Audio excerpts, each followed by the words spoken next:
Olá, assombrados! Eu sou a Ana Paula e vou contar um relato para vocês, este tipo ao vivo de hoje. Tudo bem? Eu espero que sim, que esteja tudo bem. Já vou pedindo para você deixar o like no vídeo e se por um acaso ainda não for inscrito, se inscreva no canal e vai lá também no meu outro canal, dá uma olhadinha, dá uma fuçadinha no Conto pra Ana, onde eu conto relatos assim como aqui, só que sem assombração. Então vai lá, o link tá aqui na descrição. Vamos então pro relato de hoje, que é este: o dia em que a fofoca de Quimbanda virou caso de família. Vamos ver o que aconteceu. Oi, Ana, eu espero que você e todos os assombrados estejam bem. Todos os nomes já estão devidamente trocados. Para vocês entenderem, preciso contextualizar algumas coisas. Era final de 2019 e eu já tinha completado 18 anos. Quando comecei a me envolver amorosamente com o desquerido do meu amigo, vamos chamá-lo aqui de Pedro, que também já tinha seus 18 anos. Ele era meu amigo há muitos anos, mas acabamos nos apaixonando. Bom, o Pedro morava em São Paulo. Eu morei em São Paulo até os meus 16 anos e depois disso eu me mudei para uma cidade litorânea. Na época, o Pedro estava terminando o relacionamento com a ex dele, que vamos chamar aqui de Eduarda, com quem ele tem um filho. Eduarda se mostrava muito dependente emocionalmente falando, sabe? E também financeiramente. Eduarda se mostrava muito dependente emocional e também financeiramente dos avós de Pedro. Gente, que lhe davam muitas regalias por causa do neto. Bom, Eduarda fez o possível para que a gente não ficasse junto. Antes ela tivesse conseguido, viu? Pedro sofria de muitas questões psicológicas e, além de tudo, era usuário de drogas. Ixi. Eu achava, quando comecei a me envolver com ele, que ele apenas usava a erva, né? E já tinha largado as outras coisas. Mas eu só fui descobrir que não era bem assim quando despenquei da cidade onde morava com a minha mãe e fui morar com ele e com a minha sogra, que vamos chamar aqui de Tainá. Eu e Tainá, que a essa altura já era minha sogra, né? Nos dávamos muito bem. Como eu era amiga do Pedro há bastante tempo, nós já nos conhecíamos e tínhamos um grande carinho uma pela outra.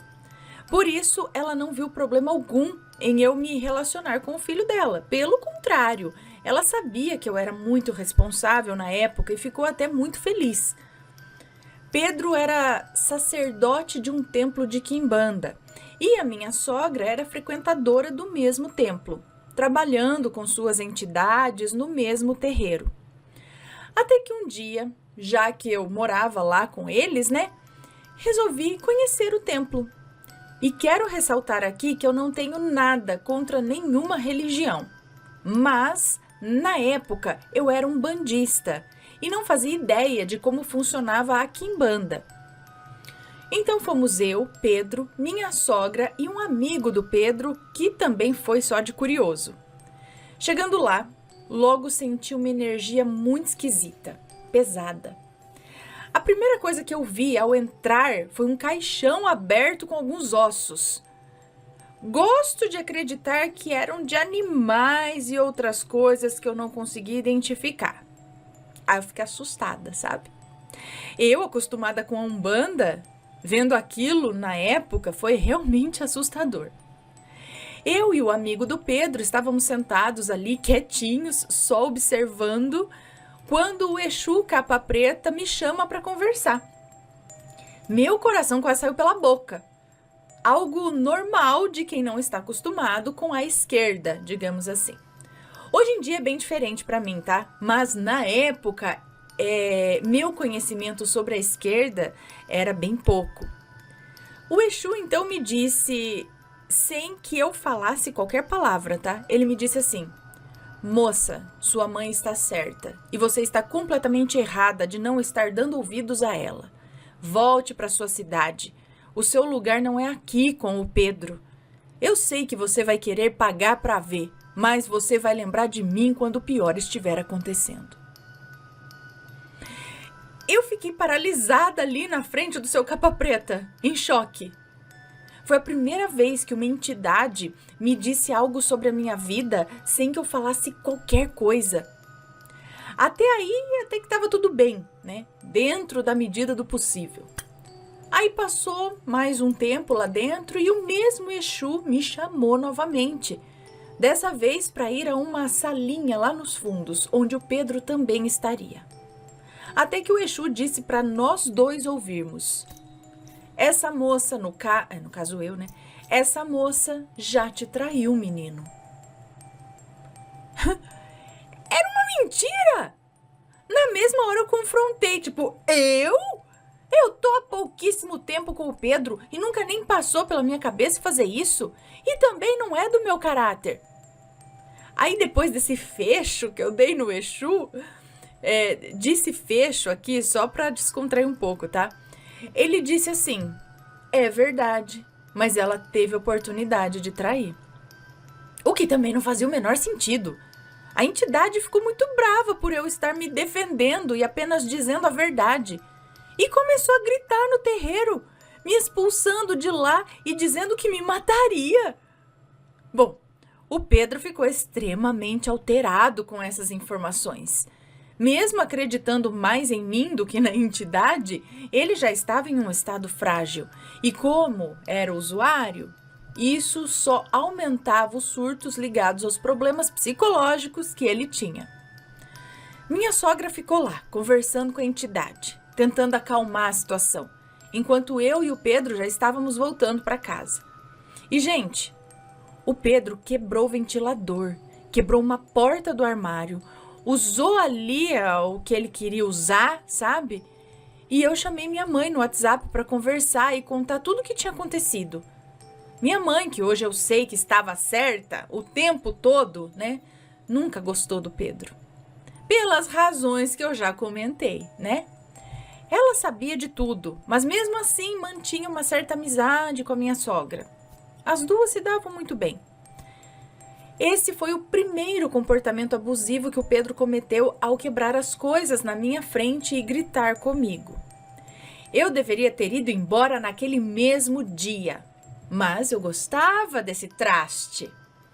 Eu tinha um carinho imenso por ele, principalmente pelo tempo de amizade que a gente tinha. E também porque a família dele me via como alguém responsável, que, né, fazia as coisas que ele fazia, como se eu fosse salvá-lo, sabe? Realmente, eu fui uma besta. Não vou me prolongar muito sobre os outros vários comportamentos abusivos que ele teve, e foram muitos, tá? Nem sobre os chiliques que ele dava. Não só comigo, mas com toda a família dele, porque isso não vem ao caso agora. É para você ver, né, como os sinais estão claros ali na frente, que a gente não olha, né? Bom, embora tenha muita coisa para contar, se você, Ana, quiser, e os seguidores também, eu posso trazer uma segunda parte para o seu outro canal. E olha, são fofocas boas, viu? Fique à vontade, pode contar sua história sem assombração lá no Conto pra Ana. Olha, eu sofri na época, mas as situações eram tão absurdas que hoje em dia parecem até história de novela. Opa, conta pra Ana. Minha melhor amiga da época começou a gostar do Pedro, traindo a nossa amizade.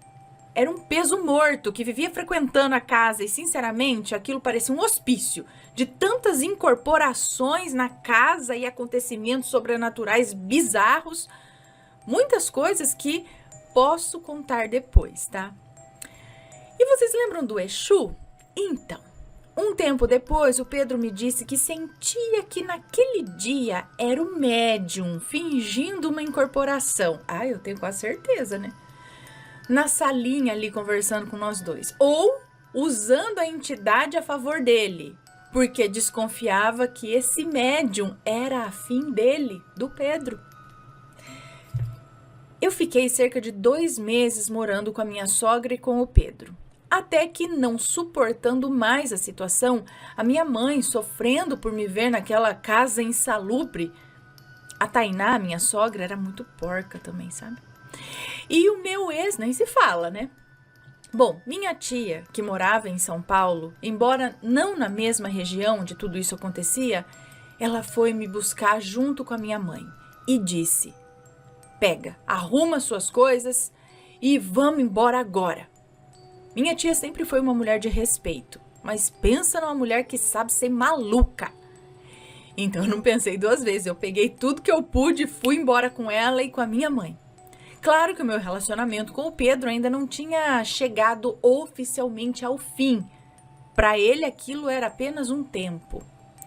Até que cerca de uma semana depois, ainda em São Paulo, eu e minha mãe estávamos sozinhas na casa da minha tia, estávamos discutindo muito porque o meu relacionamento com o desquerido do Pedro ainda não tinha terminado. Quando do absoluto nada, eu comecei a ter um ataque espiritual. Eu fiquei fora de mim. Eu peguei um objeto cortante tentando me machucar. Eu comecei a gritar e a xingar muito a minha mãe.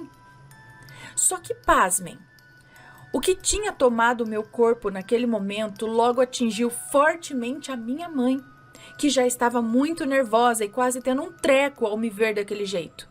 E quando aquela coisa tomou o corpo dela, pasmem novamente, ela caiu dura no sofá. Na hora eu pensei que ela tivesse tido um derrame. Eu entrei em desespero, comecei a ligar para minha tia, liguei para a ambulância, saí gritando na rua pedindo ajuda. Minha mãe não se movia, ela estava basicamente desfalecida, com os olhos abertos. E adivinha para quem que eu liguei também? Sim, para Tainá, minha ex-sogra, e para o Pedro, pedindo para irem até lá correndo. Eu explicava, muito nervosa, que eu não sabia o que tinha acontecido com a minha mãe, já achando que ela estava morta. A ambulância não pôde vir e eu, nervosa do jeito que estava, mal conseguia falar. Acabei passando o endereço da minha casa no litoral, em vez do lugar onde estávamos. Aí minha tia estava longe e quem chegou primeiro? Sim, o Pedro, que odiava minha mãe. Minha ex-sogra, a tia do Pedro que veio dirigindo e a desquerida da minha ex-melhor amiga que mencionei antes, lembram? Como eu disse, ela estava sempre por perto, principalmente por ter se tornado grande amiga da minha sogra. E sinceramente, o Pedro provavelmente já estava me traindo com ela também. A tia do meu ex era uma ótima pessoa, a única pessoa normal da família. Ela frequentava às vezes um terreiro, mas também ia à igreja, enfim. Ela chegou incorporada, já com uma entidade cujo nome não me lembro. A entidade estava enfurecida, acredito eu, com o obsessor que estava presente no local, causando toda aquela confusão, né? Foi até minha mãe, colocou a mão no ori dela, que é a nossa cabeça, falou algumas coisas que eu não consegui ouvir e a minha mãe voltou praticamente dos mortos, sem lembrar de nada do que havia acontecido comigo minutos antes, quando caiu no sofá, né? Ela estava muito desnorteada e não sabia realmente o que estava acontecendo. Eu respirei tão aliviada. A entidade com a qual a tia do Pedro estava trabalhando naquele momento me disse assim: voltem para a cidade de vocês o quanto antes. Não quero que vocês fiquem mais aqui, moça. Lembram lá no comecinho quando o Exu tinha dito que eu pagaria para ver e lembraria somente quando o pior acontecesse? Pois é. No mesmo dia, próximo de anoitecer, eu me despedi de todos, até mesmo da minha ex-melhor amiga, dizendo a ela que deveria pensar melhor e se proteger, pois sabia de todas as atrocidades que o Pedro fazia e de seus comportamentos, inclusive comigo. O término com o Pedro foi um tanto quanto difícil. Eu decidi terminar apenas quando já estava em casa com a minha mãe, na nossa cidade. Sim, por mensagem mesmo. Mas ele não merecia outra coisa, tá? A cada dia o comportamento dele só piorava. Ele não aceitou de primeira, me ameaçou de jogar feitiços, queimou roupas minhas e até um tênis que eu havia esquecido na casa dele e ainda mandou vídeo, acreditam? Eu tive que trocar de número. Foi um caos. Hoje em dia, nunca mais tive contato com nenhuma dessas pessoas, nem com o Pedro, nem com a mãe, nem com a minha ex-melhor amiga, nada. Agora o plot twist. Eles iniciaram um relacionamento logo algum tempo depois ali, logo depois. Eu e ela ainda nos seguimos no Facebook na época. E eu vi que ela postou assim, em um relacionamento sério, com aquele Sméagol desgraçado. Quem assistiu O Senhor dos Anéis vai entender. A aparência dele estava tão péssima que ele parecia o próprio Sméagol. E um detalhe, em todo o tempo que eu estive com o Pedro, eu o incentivava a ser presente na vida do filho dele, que na época tinha uns 2 aninhos, ou um pouquinho mais. Eu falava para ele chamar o filho para passar finais de semana conosco e fazermos algo interessante, mas ele sempre preferiu fingir que o filho não era dele. Gente, eu quero ressaltar que todos esses comportamentos eu só descobri ao conviver de fato com ele, que é realmente assim quando a gente conhece uma pessoa, né? Bom, obrigada por ler, Ana, já te sigo há uns 10 anos. Por favor, me diga o que é que você acha. Por que o Exu antes me deu um belo aviso e depois fez aquela intriga? Seria para pôr um fim no relacionamento, me assustando, ou seria realmente o médium naquele momento, se aproveitando por ser afim do Pedro? Qual a sua opinião? E o que realmente pode ter acontecido com a minha mãe naquele dia? Será mesmo que ela morreu naquele instante? Foi um ataque espiritual? Ela voltou dos mortos? Gente, eu nunca compreendi muito bem. Nos terreiros que já frequentei, os guias nunca quiseram entrar em muitos detalhes. Beijinhos. Um beijo para você, obrigada. Então, é difícil dizer o que pode ter acontecido, né, em relação ao Exu, mas eu acho que foi muito estranho ele, nem que fosse para, vamos dizer, para o cara ficar bravo e terminar com você, para te tirar daquela situação, né, que ele tenha mentido, mas eu não entendo muito bem, mas eu não acho que um Exu precisaria mentir para criar uma situação dessa.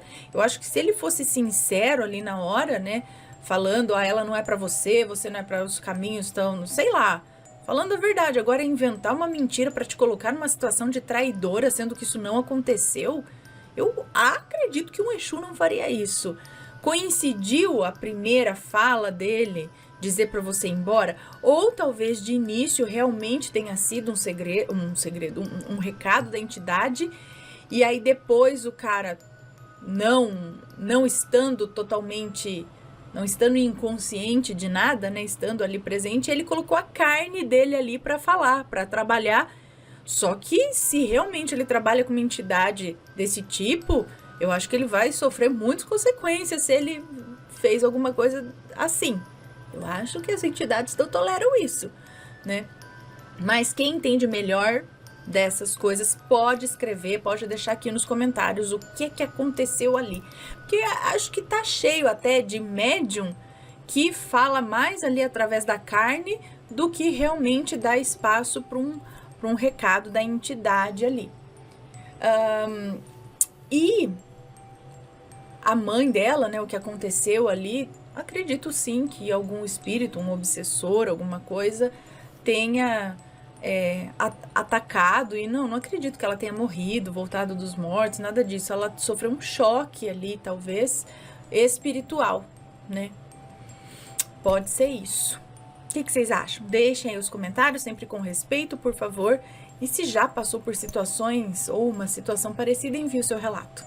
Combinado? Então, um beijo para vocês e a gente se vê no próximo relato. Fui! Tchau, tchau!